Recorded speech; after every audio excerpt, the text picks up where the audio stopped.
আজকের গল্পটা অন্যরকম। একটি ভিতর গ্রামে তার ঠাকুরদার সাথে থাকত রবি নামে একটি ছেলে। সে খুব গরিব ছিল। প্রতিদিন দুবেলা খাবার জোটাতেও কষ্ট হতো।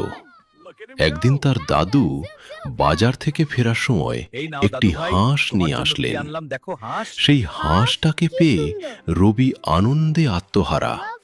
সে ওই হাঁসটির সাথেই সময় কাটাতো, খেলতো, অনেক মজা করত। কিন্তু রবি তখনও জানত না এই হাঁসটা সাধারণ নয়, এটা প্রতিদিন একটি সোনার ডিম দেবে। সে এমন কল্পনাও করেনি। একদিন সকালে হাঁসটা সোনার ডিম দিল। রবি অবাক হয়ে বলল, সত্যি সোনার ডিম!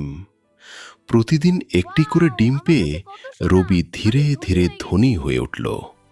সে একদিন বসে ভাবতে লাগল, একদিনে যদি সব ডিম পেয়ে যাই। লোভ রবির মনকে অন্ধ করে দিল। সে হাঁসটিকে বেশি ডিম একসাথে পাবার আশায় মেরে ফেলল, কিন্তু কিছুই পেল না। রবি কাঁদছে। সে সব হারিয়ে ফেলল। তার প্রিয় বন্ধু আর খেলবে না, আর উঠবে না কোনোদিন।